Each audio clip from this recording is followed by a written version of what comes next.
একজন ছেলে এক মেয়েকে দেখে ভালোবেসে ফেলে। এর কিছুদিন পরে ছেলেটি মেয়েটিকে বিয়ে করে, কিন্তু বিয়ের 1 মাস পর সে জানতে পারে সে যে মেয়েকে বিয়ে করেছে সে একজন ছেলে, অর্থাৎ বিয়ের আগে মেয়েটি একজন ছেলে ছিল, পরে অপারেশন করে মেয়ে হয়েছে। সবকিছু জানার পর ছেলেটি তার পুরুষ স্ত্রীকে ডিভোর্স দিতে চায়, কিন্তু মেয়েটি ডিভোর্স চায় না। এখন মেয়েটি কি পারবে নিজের সংসার টিকিয়ে রাখতে? তো শেষ পর্যন্ত কি হয় জানতে আমাদের সঙ্গেই থাকুন। শুরুতে দেখা যায় রোমাঞ্চক এবং তার মা রেনু একজন উকিলের কাছে এসেছে। উকিল প্রথমে তাদেরকে বলে সমস্যা পুরো পৃথিবীর কাছে গোপন রাখা যায়, কিন্তু ডক্টর এবং উকিল এই দুজনের কাছে কখনো সমস্যা লুকিয়ে রাখা উচিত নয়। সে রোমাঞ্চকে বলে আপনি ডিভোর্স কেন চাইছেন। এরপর সিন ফ্ল্যাশব্যাকে চলে যায়। 6 মাস আগের দৃশ্য দেখা যায়। আসলে রোমাঞ্চক একজন ব্রোকার, সে লোকদের ফ্ল্যাট রেন্টের ব্যবস্থা করে দেয়। একদিন সকালে সে তার দোকানে পূজা করছিল, এমন সময় সেখানে একজন ট্রান্সজেন্ডার আসে এবং সে একটি বাসা ভাড়া চায়। আর এই কারণে রোমাঞ্চক তাকে একটা বাসা দেখানোর জন্য তার মোটরসাইকেলে করে নিয়ে যাচ্ছিল, কিন্তু সে ট্রান্সজেন্ডার রোমাঞ্চককে বিভিন্নভাবে স্পর্শ করে, তাই সে তাকে মাঝ রাস্তায় নামিয়ে দিয়ে সেখান থেকে চলে যায়। পরের দৃশ্যে দেখা যায় রোমাঞ্চকের মা তাকে জিজ্ঞেস করে তার কোনো গার্লফ্রেন্ড আছে কিনা। সে বলে আমার এরকম কোনো কিছুই নেই। তার মা বলে প্রেম যদি না করিস তাহলে পাশের বাসায় এক মেয়ের সাথে তোর বিয়ের কথা বলছি। রোমাঞ্চক এসব কথা ইগনোর করে তার অফিসে চলে যায়। কিছুক্ষণ পরে তার বন্ধু জিতু তার কাছে আসে। রোমাঞ্চক জিতুকে বলে সব বড় বড় ক্লায়েন্ট তুই নিয়ে চলে যাস, কিন্তু তখনই একজন মেয়ে তাদের দুজনের সামনে আসে। সে একটি রুম ভাড়া নিতে চায়। মেয়েটির নাম শিবানী। শিবানী অতিরিক্ত সুন্দর হওয়ার কারণে জিতু এক মুহূর্ত দেরি না করে তাকে সঙ্গে নিয়ে যায় রুম দেখানোর জন্য। আর রোমাঞ্চক অবাক হয়ে শুধু শিবানীকেই দেখছিল। বাড়িতে এসেও রাতের বেলা রোমাঞ্চক শুয়ে থেকে শুধু শিবানীর কথাই ভাবছিল। পরের দিন সকালে রোমাঞ্চক যখন তার অফিসে আসে তখন সে দেখে আগে থেকে শিবানী তার অফিসের সামনে বসে রয়েছে। শিবানী বলে আরে ভাইয়া, আমার মনে হয় গতকাল আমার একটা ইয়াররিংস এখানে পড়ে গিয়েছিল, সেটা খুঁজতে এসেছি।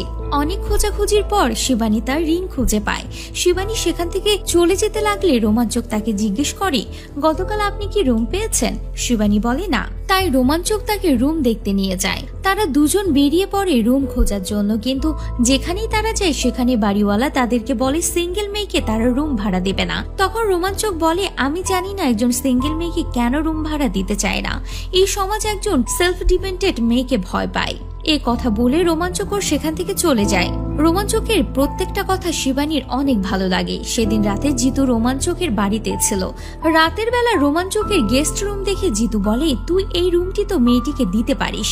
রোমাঞ্চকের এই আইডিয়াটা অনেক পছন্দ হয়। পরের দিন রোমাঞ্চক শিবানীকে নিয়ে তাদের বাড়িতে আসে। এরপর রোমাঞ্চক শিবানীকে রুম দেখাতে নিয়ে যায়। এরপর শিবানী তার সকল জিনিসপত্র নিয়ে রোমাঞ্চকদের বাড়িতে শিফট হয়। সে নিজে এবং রোমাঞ্চক দুজনে মিলে রুমটাকে সুন্দর করে সাজায়।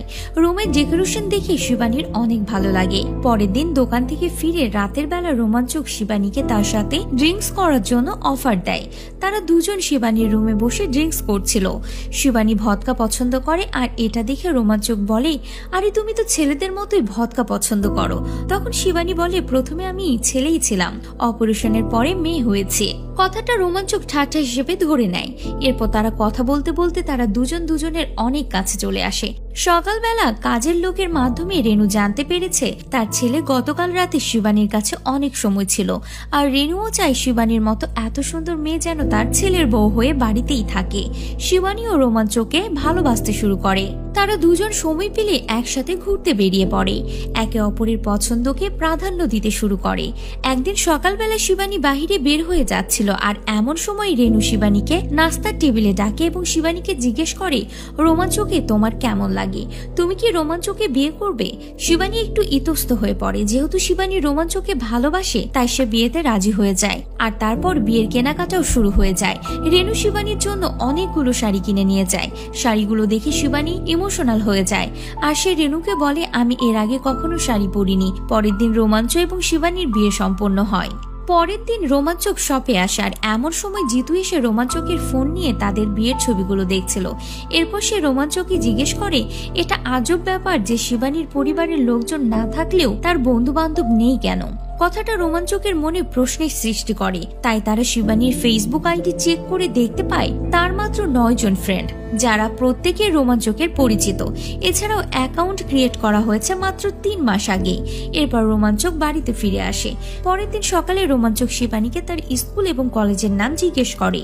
এরপর রোমাঞ্চক সেখানে খোঁজ নিলে জানতে পারে শিবানী নামে তাদের কোনো স্টুডেন্ট ছিল না। রোমাঞ্চক বাড়িতে এসে শিবানীকে বলে, তুমি আসলে কে আর কোথা থেকে এসেছো? তখন শিবানী বলে, আমি কখনো প্রেগনেন্ট হব না, সন্তান জন্ম দেওয়ার মতো ক্ষমতা আমার নেই। আসলে আমি আমার জেন্ডার পরিবর্তন করেছি, আর সেটা মাত্র 6 মাস আগে। কথাটা শুনে রোমাঞ্চক অবাক হয়ে যায়। শিবানী বলে, আমি একজন ছেলে ছিলাম, কিন্তু আমার ফিলিংস ছোটবেলা থেকে মেয়েদের মতো, আর এটা নিয়ে সবাই অনেক মজা করত। এজন্যই আমি জেন্ডার পরিবর্তনের সিদ্ধান্ত নিয়েছিলাম। তাই আমি আমার পুরনো জীবন, আমার পুরনো আত্মীয় স্বজন সবকিছু ছেড়ে এই শহরে চলে এসেছি। রোমাঞ্চক শিবানীকে বলে, বিয়ের আগে তুমি কেন আমাকে এগুলো বলনি? শিবানী বলে, সেদিন ড্রিঙ্কস করার সময় আমি তোমাকে বলেছিলাম আমি একজন ছেলে। রোমাঞ্চক বলে, আমি তো মনে করেছিলাম তুমি আমার সাথে মজা করছো। পরের দিন রোমাঞ্চক শপে গেলে জিতু বলে, কিরে ভাবিকে কি কিছু জিজ্ঞেস করেছিলি? আমাকে সব খুলে বল। রোমাঞ্চক বলে, সবকিছু ঠিক আছে, কিছু পার্সোনাল ব্যাপার আছে। কথাগুলো বলে রোমাঞ্চক সব থেকে বের হয়ে যায়। এরপরে রোমাঞ্চক কি করবে কিছুই ভেবে পায় না। সে সবসময় শিবানীকে নিয়ে ভাবতে থাকে, আর এই কারণে সে এখন আর শিবানীর সাথে ঘুমায়ও না। একদিন সকালবেলা রেনু দেখে রোমাঞ্চক বাইরের সোফায় শুয়ে আছে, আর এই কারণে সে তার ছেলেকে জিজ্ঞেস করে, তুই বাইরে কেন? বউ রেখে বাইরে থাকলে নাতিপুতির মুখ দেখবো কিভাবে? তখন রোমাঞ্চক বলে, ছেলেরা কখনো প্রেগনেন্ট হয় না। এরপর রোমাঞ্চক তার মাকে সবকিছু খুলে বলে, আর এই সবকিছু তাদের বাড়ির কাজের মেয়ে শুনে সবাইকে বলে দেয়। এরপর জিতু রোমাঞ্চকের কাছে এসে বলে, তোর প্রাইভেট ব্যাপারটা এখন পুরো পাবলিক হয়ে গেছে। এরপর রাতের বেলা রোমাঞ্চক বাড়ি ফিরে আসলে রেনু বলে, আমার তাড়াহুড়োর জন্যই তোর জীবন বরবাদ হয়ে গেছে। তুই আগামীকাল ভালো একটি উকিলের সাথে কথা বলে ডিভোর্স দিয়ে এই সম্পর্কটা শেষ করে দে। পরের দিন শিবানী বেলকনিতে আনমনে দাঁড়িয়েছিল। তখন রোমাঞ্চক কাছে এসে বলে, তুমি যদি আমাকে আগে সবকিছু বলতে তাহলে আমি তোমাকে কখনোই বিয়ে করতাম না। তাই এখন আমি চাই তুমি আমাকে ডিভোর্স দিয়ে দাও। কিন্তু শিবানী এতে রাজি হয় না। এরপর সিন প্রেজেন্টে ফিরে আসলে রোমাঞ্চক উকিল তিওয়ারিকে বলে, আমি যে মেয়েকে বিয়ে করেছি সে বিয়ের আগে ছেলে ছিল, অপারেশন করে সে তার জেন্ডার পরিবর্তন করেছে। কথা শুনে তিওয়ারি অবাক হয়। রোমাঞ্চক বলে, আমার সবসময় মনে হচ্ছে আমি একজন ছেলেকে বিয়ে করেছি। রোমাঞ্চক এবং রেনু সেখান থেকে চলে যাওয়ার পর তিওয়ারি একজন সাংবাদিককে ফোন করে বলে, আমার কাছে খুব ভালো একটা খবর রয়েছে, যেটা অনেক মজারও বটে। এরপর সে রিপোর্টারকে সবকিছু খুলে বলে। পরের দিন দেখা যায় শিবানী কোনো একটা জায়গায় যাওয়ার জন্য বের হয়েছিল। তখন কেউ লুকিয়ে তার কয়েকটা ছবি তুলে নেয়। রাতের বেলায় শিবানী তার ইমেল চেক করলে সেখানে উকিল নোটিশ পাঠায়। পরের দিন তার নিজের উকিল নেওয়ার জন্য সে বিভিন্ন উকিলের কাছে যায়। এদিকে দেখা যায় প্রত্যেকটা নিউজ পেপারের হেডলাইনে এই খবরটা খুব ভালো করে ছাপানো হয়েছে। পরের দিন আদালতের দৃশ্য দেখানো হয়। এখানে শিবানীও এসেছিল, আর শিবানী কোনো লয়ার না পাওয়ার কারণে সে তার নিজের মামলাটি নিজে লড়তে চায়। কোর্টে শুনানি শুরু হলে তিওয়ারি বলে, জজ সাহেব, আজ থেকে 8 মাস আগে শিবানী একজন ছেলে ছিল, সে সার্জারি করে মেয়ে হয়েছে। এরপর সে মুম্বাই এসে আমার ক্লায়েন্ট রোমাঞ্চকের সাথে বিয়ে করে নিয়েছে, আর বিয়ের কিছুদিন পর আমার ক্লায়েন্ট জানতে পারে সে একজন ছেলে ছিল, আর তখনই তাকে ডিভোর্স দিতে বলে। কিন্তু শিবানী ডিভোর্স পেপারে সই করেনি, বরং তাকে হুমকি দিয়েছে সে এই বাড়ি ছেড়ে কখনো যাবে না। জজ বলে, সে তো এখন পুরোপুরি একজন মেয়ে, তাহলে সমস্যা কোথায়? তিওয়ারি বলে, যখন থেকে আমার ক্লায়েন্ট জানতে পেরেছে শিবানী একজন ছেলে ছিল, তখন থেকে তার কাছে মনে হচ্ছে সে একজন ছেলের সাথে বসবাস করছে। এছাড়াও শিবানী আমার ক্লায়েন্টকে কখনোই বিয়ের আগে বলেনি সে একজন ছেলে ছিল। যদি বলতো তাহলে আমার ক্লায়েন্ট তাকে বিয়ে করতো না। জজ শিবানীকে জিজ্ঞেস করে, তোমার উকিল কোথায়? শিবানী বলে, আমি মামলার জন্য উকিলকে খুঁজে পাইনি। জজ সাহেব তাকে বলে, উকিল সাহেব যেগুলো কথা বললো এগুলো কি সব সত্য, যে বিয়ের আগে তুমি তোমার হাজবেন্ডকে এই সত্যটা কখনো বলনি? শিবানী বলে, স্যার, এটা আমি তাকে সত্যি বলেছিলাম, কিন্তু এটা আমি কখনোই প্রুভ করতে পারবো না। কিন্তু স্যার, আমি আমার হাজবেন্ডকে কিছু কথা জিজ্ঞেস করতে চাই। এরপর শিবানী রোমাঞ্চককে জিজ্ঞেস করে, আমরা দুজন কখন প্রাইভেট মোমেন্টস স্পেন্ড করেছিলাম? রোমাঞ্চক বলে, তুমি যখন আমাদের বাড়িতে ছিলে। শিবানী বলে, সেটা কোন কারণে? তখন রোমাঞ্চক বলে, আমরা দুজন দুজনকে ভালোবাসতাম। এবার শিবানী জজ সাহেবকে বলে, আমরা মানুষ হয়ে মানুষকে ভালোবাসি, আর এর জন্য আমাদের বিপরীতে থাকা মানুষটিকে ভালোভাবে জানতে হয়। যখন আমরা প্রাইভেট মোমেন্টস স্পেন্ড করছিলাম তখন রোমাঞ্চক আমার হোম টাউন আর আমার নাম ছাড়া কোনো কিছুই জানতো না। সে আমার কাছে কোনো কিছু জানতেও চায়নি। সে সময় আমি একজন মেয়ে ছিলাম, আর এখনো আমি মেয়ে রয়েছি। কথাগুলো শুনে জজ একেবারে স্তব্ধ হয়ে যায়। তিওয়ারি বলে আমি এটা মানছি, আমার ক্লায়েন্ট শুধু তোমার প্রতি আকর্ষিত ছিল আর এজন্যই তোমাকে ভালোবেসেছে, কিন্তু তুমি কি দেখে তাকে ভালোবেসেছিলে? শিবানী বলে আমি তাকে সে সময় ভালোবাসিনি, কিন্তু তাকে আমার এমনিতে ভালো লেগেছে। একজন সিঙ্গেল মেয়েকে মুম্বাই শহরে ঘর দেওয়ার চেষ্টা করেছে সে। মেয়েদের ব্যাপারে তার চিন্তা ভাবনা আমার অনেক ভালো লেগেছে। তার বাড়িতে যাওয়ার পর তার বাবা মাকে আমার খুব ভালো লেগেছিল, শুধু ভালোবাসা হওয়াটাই বাকি ছিল।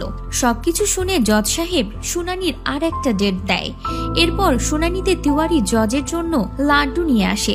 জজ সাহেব লাড্ডু দেখে বলে আপনি আগে মামলাটা জিতুন, তারপর মিষ্টি খাওয়াবেন। তিওয়ারি বলে আমি মামলার জন্য মিষ্টি নিয়ে আসিনি, বরং আমি গতকাল জানতে পেরেছি আপনার ছেলে স্টেট ব্যাংকের ব্রাঞ্চ ম্যানেজার হয়েছে। জজ সাহেব বলে কয়েক মাস থেকে আমার ডায়াবেটিস হয়েছে আর এজন্যই আমি এখন মিষ্টি খাই না। তিওয়ারি বলে যখন আমি আমার ক্লায়েন্টদের দিকে দেখি তখন অনেক কষ্ট হয়, কারণ মানুষের হাতে মানুষের জেন্ডার পরিবর্তন করার ক্ষমতা থাকে, কিন্তু সন্তান দেওয়ার ক্ষমতা একমাত্র সৃষ্টিকর্তার হাতে রয়েছে। কোনো ছেলে কখনো গর্ভধারণ করতে পারে না। প্রত্যেকের মতোই আমার ক্লায়েন্ট সন্তানের বাবা হতে চায়, কিন্তু এদিকে ভাবতে গেলে তার পরিবার থেকে এই খুশি একেবারে ছিনিয়ে নেওয়া হয়েছে। শিবানী বলে তাহলে একজন মেয়েকে বাচ্চা তৈরির মেশিন মনে করা হয় নাকি? একজন মেয়ে যদি সন্তান জন্ম দিতে না পারে তাহলে সে কি কখনো নর্মাল লাইফ লিড করতে পারবে না? অনেক মেয়ে ছেলেদেরকে বলে যদি তুমি একজন মেয়ে হতে তাহলে তুমি আমাদের ব্যাপারগুলো বুঝতে। আজ আমি যখন মেয়ে হয়েছি সত্যি বিষয়গুলো আমি এখন বুঝতে পারছি।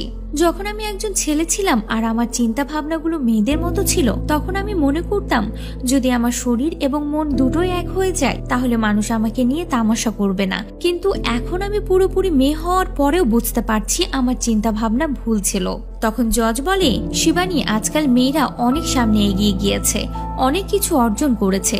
শিবানী রোমাঞ্চকের চোখের দিকে তাকালে রোমাঞ্চ তার দিক থেকে মুখ ফিরিয়ে নেয়, যেটা শিবানীর কাছে অনেক খারাপ লাগে। আর এজন্য জজ সাহেবকে বলে স্যার আমি ডিভোর্স পেপারে সাইন করার জন্য রেডি। অবশেষে ডিভোর্স পেপারে সাইন করে দেয়। এরপর সে বাড়িতে এসে তার সকল কাপড় চোপড় জিনিসপত্র প্যাক করে বাড়ি থেকে বেরিয়ে যায়। কিন্তু সে বাড়ি থেকে চলে যাওয়ার পর থেকে এই রোমাঞ্চকের সবকিছুই অন্যরকম হয়ে যায়। সে সবসময় শুধু শিবানীকেই নিয়ে ভাবে। পরের সিনে দেখা যায় শিবানী এখন একটা এনজিওতে খুব ভালো পজিশনে রয়েছে। সে সমাজে ট্রান্সজেন্ডার নিয়েও কাজ করছে। সেখানে রেনু শিবানীর সাথে দেখা করতে আসে। সে শিবানীকে কিছু বলতে চায় কিন্তু বলার সাহস পায় না। এরপর রেনু বলে আমি যখন কলেজে পড়তাম তখন আমাদের এক বন্ধু ছিল, যদিও সে ছেলে ছিল, কিন্তু তার আচরণ একদম মেয়েদের মতো ছিল। সে আমার খুব একটা ভালো বন্ধু ছিল না, সে একজন মেয়ের মতো চলাফেরা করত আর আমরা সবাই তাকে নিয়ে অনেক তামাশা করতাম। কিন্তু আমরা কখনোই এটা ভাবিনি যে আমরা সবাই তাকে নিয়ে মজা করলেও তার কেমন লেগেছে। অনেক সময় পরে আমরা জানতে পেরেছিলাম সে সুসাইড করেছে। কেউ জানে না সে কি কারণে এমনটা করেছিল, কিন্তু বেশ কিছুদিন থেকে আমার মনে হচ্ছে সে যে সুসাইড করেছে এটার পেছনে হয়তো আমারও হাত রয়েছে। তাকে আমি একবার সরি বলতে চেয়েছিলাম, কিন্তু সে তো এখন নেই। এরপর রেনু ও শিবানীর কাছে ক্ষমা চায়। সে বলে সত্যি তুমি আমার চিন্তা ভাবনাকে একেবারে বদলে ফেলেছ। পরের সিনে দেখা যায় রোমাঞ্চক শিবানীর সাথে দেখা করতে আসে আর বলে সত্যি আমি অনেক সরি, আমি তোমাকে প্রতিটা সময় অনেক মিস করি, তুমি আমাকে ক্ষমা করে দাও। শিবানী বলে আমি তোমার সাথে ভুল করেছিলাম, বিয়ের আগে তোমাকে সবকিছু ভালোভাবে খুলে বলার প্রয়োজন ছিল। এরপর সিনেমার শেষ দৃশ্যে আমরা দেখতে পাই শিবানী এবং রোমাঞ্চক আবারও বিয়ে করে নিয়েছে। তারা একটি মেয়েকে নিজেদের সন্তান হিসেবে অ্যাডপ্ট করেছে। আর এখানেই এই মুভিটি শেষ হয়ে যায়।